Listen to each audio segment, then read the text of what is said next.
அகிலம் நியூஸ் நேயர்களுக்கு வணக்கம். இன்றைய பிரதான செய்திகள். முதலில் தலைப்புச் செய்திகள்.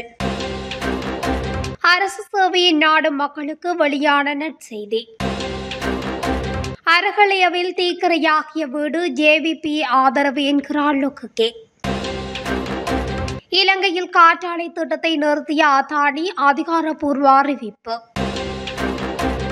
நாடாளுமன்றத்தில் பாலியல் துன்புறுத்தல். அதிகரிக்கவுள்ள வெப்பம் மக்களுக்கு விடுக்கப்பட்டுள்ள எச்சரிக்கை. சிக்குவாரா நாமல் இறுதிக்கட்டத்தை நெருங்கும் வழக்கு. சூடுபிடிக்கும் உள்ளூராட்சி மன்ற தேர்தல் வெளியானது அறிவிப்பு. கால்பந்து கோல்கம்பம் சரிந்து விழுந்ததில் மாணவர் ஒருவர் உயிரிழப்பு. தொடரூந்தில் மோதி ஒருவர் உயிரிழப்பு. தொடர்பான விரிவான செய்திகள். நாட்டில் உள்ள அரசு நிறுவனங்களுக்கு சிறப்பு மொழிபெயர்ப்பாளர் குழு ஒன்றை உருவாக்க நீதி மற்றும் தேசிய ஒருங்கிணைப்பு அமைச்சு முடிவு செய்துள்ளதாக தெரிவிக்கப்பட்டுள்ளது. குறித்த விடயத்தை தேசிய ஒருமைப்பாட்டு பிரதி அமைச்சர் முனீர் முலாஃபர் தெரிவித்துள்ளார். இந்த விடயம் தொடர்பில் பிரதி அமைச்சர் கருத்து தெரிவிக்கும் போது, பிரதேசங்களுக்கு ஏற்ப மொழிகள் மாறுவதால் அரசு நிறுவனங்களில் இருந்து சேவைகளை பெற வரும் மக்கள் சிரமப்படுவதை தவிர்ப்பதற்காகவே இந்த திட்டம் முன்மொழியப்பட்டுள்ளதாக தெரிவித்துள்ளார். அதன்படி தற்போது அரசு சேவையில் பணிபுரியும் நாட்டின் முக்கிய மொழிகளில் தேர்ச்சி பெற்றவர்களின் அடிப்படையில் இந்த குழு தயாரிக்கப்பட்டு புதியவர்கள் இணைக்கப்பட உள்ளதாக தெரிவிக்கப்பட்டுள்ளது. இதேவேளை பொது சேவையில் தற்போதுள்ள வெற்றிடங்களில் அதிக எண்ணிக்கையிலான வெற்றிடங்கள் சுகாதாரம் மற்றும் ஊடக அமைச்சகங்களில் காணப்படுவதாகவும் அரசு தரப்பு அறிவித்துள்ளது. இதன்படி சுகாதாரம் மற்றும் ஊடக அமைச்சகங்களில் 3519 வெற்றிடங்கள் நிலவுவதாக சுட்டிக்காட்டப்பட்டுள்ளது. குறித்த விடயத்தை சுகாதார மற்றும் வெகுஜன ஊடக அமைச்சர் நலிந்த ஜேதிச தெரிவித்துள்ளார். அரகலிய வன்முறையில் தனது வீடு தீக்கிரையாக்கப்பட்டமைக்கு ஆளும் தரப்பினரே காரணம் என முன்னாள் நாடாளுமன்ற உறுப்பினர் காமினி லொக்குகே குற்றம் சாட்டியுள்ளார். வீட்டை புனரமைக்க 54 மில்லியன் ரூபாவை இழப்பீடாக பெற்றுக்கொண்டேன் எனவும் இதில் யாருக்கு என்ன பிரச்சினை என்றும் கேள்வி எழுப்பியுள்ளார். மே 9 வன்முறையில் மக்கள் விடுதலை முன்னணியின் ஆதரவுடன் தான் அரசியல்வாதிகளின் வீடுகள் தீக்கிரையாக்கப்பட்டன. 150 மில்லியன் ரூபாய் செலவழித்து நான் வீட்டை நிர்மாணித்தேன். கலவரத்தின் போது எனது வீடு தீக்கிரையாக்கப்பட்டது. ஆகவே வீட்டை நிர்மாணிப்பதற்கு 54 மில்லியன் ரூபாவை இழப்பீடாக பெற்றுக்கொண்டேன். இதில் யாருக்கு என்ன பிரச்சினை? இழப்பீட்டுத் தொகை பெற்றுக்கொண்ட அரசியல்வாதிகளின் பெயர் விவரங்களை வெளியிடும் தரப்பினர்கள் தான் எமது வீடுகளுக்கு தீ வைத்தார்கள்.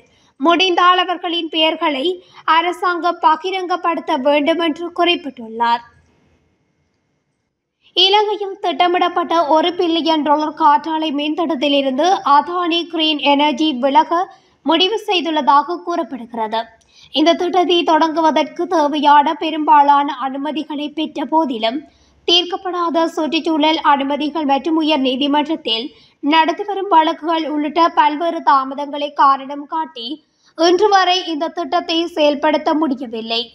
அதானி கிரீன் எனர்ஜி நிறுவனம் தற்போது இலங்கை முதலீட்டு சபைக்கு இது குறித்து அறிவித்துள்ளது.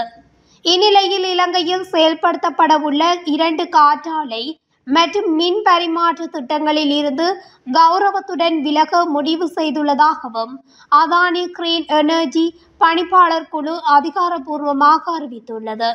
இலங்கைக்கான அதன் அர்ப்பணிப்பு அப்படியே உள்ளது என்றும் இலங்கை அரசாங்கத்தின் அபிலாசைகளின் அடிப்படையில் எதிர்கால திட்டங்களுக்காக தமது நிறுவனம் திறந்திருப்பதாகவும் அதானி குழுமம் வெளியிட்டுள்ள அறிக்கையில் குறிப்பிடப்பட்டுள்ளது. இலங்கை நாடாளுமன்ற தகவல் அமைப்புகள் மற்றும் மேலாண்மை துறையில் சில பெண் ஊழியர்கள் பாலியல் துன்புறுத்தலுக்கு ஆளானதாக கூறப்படும் சம்பவம் தொடர்பில் பெண் நாடாளுமன்ற உறுப்பினர்கள் மன்றம் விசாரணையை தொடங்கியுள்ளது. இது தொடர்பாக மன்றத்தில் விரிவாக விவாதிக்கப்பட்டதாகவும் ஐக்கிய மக்கள் சக்தியின் நாடாளுமன்ற உறுப்பினரும் சட்டத்தரணியுமான சாமிந்தராணி கிரியல்ல தெரிவித்தார். இந்த சம்பவத்தை வெளிப்புற விசாரணைக்கு பரிந்துரைக்குமாறு சபாநாயகரிடம் கோர முடிவு செய்யப்பட்டதாகவும் அவர் கூறினார். ஒரு நிறுவனம் அல்லது பிற நிறுவனத்தில் இதுபோன்ற சம்பவம் பதிவாகிய பிறகு வெளிப்புற விசாரணையை பரிந்துரைப்பது வழக்கமான நடைமுறை என்றும் நாடாளுமன்ற உறுப்பினர் கூறினார். இந்த சம்பவம் குறித்து மகளிர் கவுன்சிலர்கள் சங்கம் சிறப்பு கவனம் செலுத்தியுள்ளதாக மாத்தளை மாவட்ட நாடாளுமன்ற உறுப்பினர் ரோகிணி குமாரி விஜயரத்ன தெரிவித்தார். இது தொடர்பாக சபாநாயகர் அலுவலகத்தின் மூத்த அதிகாரி ஒருவர் கூறுகையில், இந்த சம்பவத்தை முதலில் உள் விசாரணைக்கும் பின்னர் வெளிப்புற விசாரணைக்கும் அனுப்ப சபாநாயகர் முடிவு செய்துள்ளார். மேலும் இந்த சம்பவம் தொடர்பான உள்ளக விசாரணைகள் நாளை காலை தொடங்க திட்டமிடப்பட்டுள்ளது. தற்போது நிலவும் வெப்பமான காலநிலை எதிர்வரும் ஏப்ரல் மாதம் நடுப்பகுதி வரை தொடரக்கூடும் என வளிமண்டலவியல் திணைக்களம் எதிர்வு கூறியுள்ளது. திணைக்களத்தினால் புதுப்பிக்கப்பட்டு வெளியிடப்பட்டுள்ள அறிக்கையில் மேற்குறித்த விடயம் தெரிவிக்கப்பட்டுள்ளது. மேலும் தற்போது அதிகாலை வேளையில் நிலவும் குளிரான காலநிலையும் தொடரக்கூடும் என அந்த திணைக்களத்தின் பணிப்பாளர் நாயகம் அதுல கருணாநாயக்க குறிப்பிட்டுள்ளார். நாட்டின் சில பகுதிகளில் இடைக்கிடையே சிறியளவில் மழைவீழ்ச்சி பதிவாகினாலும் வெப்பமான காலநிலை தொடரும் என அவர் தெரிவித்துள்ளார். மழை பெய்வதற்கு ஏற்ற அளவிலான திறன் கொண்ட மேகங்களின் உருவாக்கம் குறைவாக காணப்படுவதாகவும் வளிமண்டலவியல் திணைக்களத்தின் பணிப்பாளர் நாயகம் அதுல கருணாநாயக்க மேலும் குறிப்பிட்டுள்ளார். வழக்கு ஒன்றுக்கான நாடாளுமன்ற உறுப்பினர் நாமல் ராஜபக்ச உள்ளிட்ட சந்தேக நபர்கள் குழு தொடர்பாக எடுக்க வேண்டிய நடவடிக்கை குறித்து சட்டமா அதிபரின் ஆலோசனையை பெற நடவடிக்கை எடுத்துள்ளதாக குற்றப்புலனாய்வு திணைக்களம் தெரிவித்துள்ளது. குறித்த விடயம் கொழும்பு நீதவான் நீதிமன்றத்துக்கு இன்று அறிவிக்கப்பட்டுள்ளது. நாடாளுமன்ற உறுப்பினராக பணியாற்றிய போது சட்டவிரோதமாக சம்பாதித்த 15 மில்லியனை என்ஆர் கன்சல்டன்சி என்ற நிறுவனத்தில் முதலீடு செய்ததன் மூலம் நாடாளுமன்ற உறுப்பினர் நாமல் ராஜபக்ச பணமோசடி தடுப்புச் சட்டத்தின் கீழ் குற்றம் செய்வதாக கூறி நிறுவனத்தின் இயக்குநர்களாக பணியாற்றிய நித்யா சேனானி, சமர்நாயக்க, சுஜானி போகல்லாகம மற்றும் சுதர்ஷன கனேகுட ஆகியோருக்கு எதிராக முந்தைய நல்லாட்சி அரசாங்கத்தின் போது நீதிமன்றத்தில் இந்த வழக்கு தாக்கல் செய்யப்பட்டிருந்தது. இந்த நிலையில் அது தொடர்பான வழக்கு விசாரணை இன்று கொழும்பு நீதவான் நீதிமன்றத்தில் அழைக்கப்பட்ட போது சந்தேக நபரான நாமல் மற்றும் பலர் நீதிமன்றத்தில் முன்னிலையாகியுள்ளனர். அதன்போது முறைப்பாடு தொடர்பான விசாரணைகள் முடிந்துவிட்டதாகவும் வழக்கு சட்டமா அதிபர் திணைக்களத்துக்கு அனுப்பப்பட்டுள்ளதாகவும் குற்றப்புலனாய்வு திணைக்கள அதிகாரிகள் நீதிமன்றத்துக்கு அறிவித்துள்ளனர். இதன்படி வழக்கை ஆகஸ்ட் 7ஆம் தேதி மீண்டும் விசாரணைக்கு எடுத்துக்கொள்ள உத்தரவிட்ட நீதவான் அன்றைய தினம் சட்டமா அதிபரின் அறிவுறுத்தல்கள் குறித்து நீதிமன்றத்துக்கு அறிவிக்கப்பட வேண்டும் என்று உத்தரவு பிறப்பித்துள்ளார். உள்ளூராட்சி மன்ற தேர்தல் எதிர்வரும் ஏப்ரல் 20 முதல் 30ஆம் தேதிக்கு இடைப்பட்ட காலத்தில் நடைபெறும் என கொழும்பு ஊடகம் ஒன்று தெரிவித்துள்ளது. உள்ளூராட்சி மன்ற தேர்தல் தொடர்பான உயர் நீதிமன்றத்தின் தீர்ப்பு நாளை நாடாளுமன்றத்தில் சமர்ப்பிக்கப்பட உள்ளது.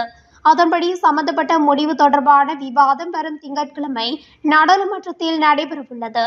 இது தொடர்புடைய முடிவு நாடாளுமன்றத்தில் நிறைவேற்றப்பட்டால் தேர்தல் ஆணைக்குழு மறுநாள் வேட்பு மனுக்களை மீண்டும் கோர அதிகாரம் பெறும். அதன்படி குறைந்தபட்ச நாட்களுக்குள் தேர்தல் அறிவிக்கப்பட்டால் ஏப்ரல் 11ஆம் தேதி தேர்தல் நடத்த திட்டமிடப்பட்டுள்ளது. ஆனால் அந்த திகதியில் தேர்தலை நடத்துவதில் பல நடைமுறை சிக்கல்கள் உள்ளன. உள்ளூராட்சி மன்ற தேர்தலுக்கு 340 வகையான வாக்குச்சீட்டுகள் அச்சிடப்பட வேண்டும். இதற்கு குறைந்தபட்ச நேரம் போதுமானதாக இருக்காது.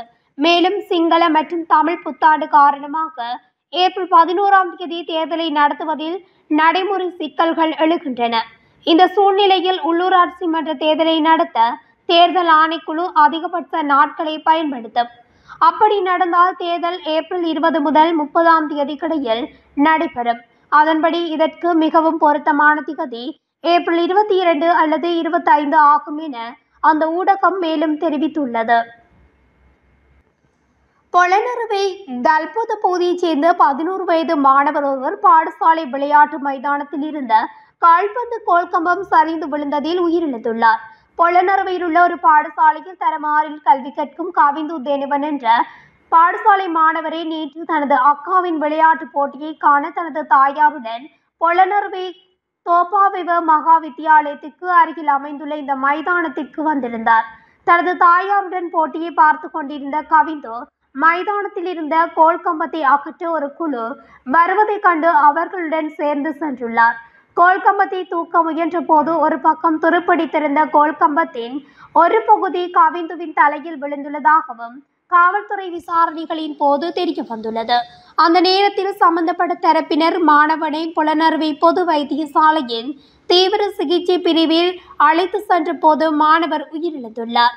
உயிரிழந்த மாணவரின் பெற்றோர் அவரது கண்கள் உட்பட உடல் உறுப்புகளை தானம் செய்ய தீர்மானித்துள்ளனர். நானூயா ஓடிசி தொடரூந்தில் ஒருவர் மோதுண்டு உயிரிழந்துள்ளார் என்று பதுளை போலீசார் தெரிவித்துள்ளனர்.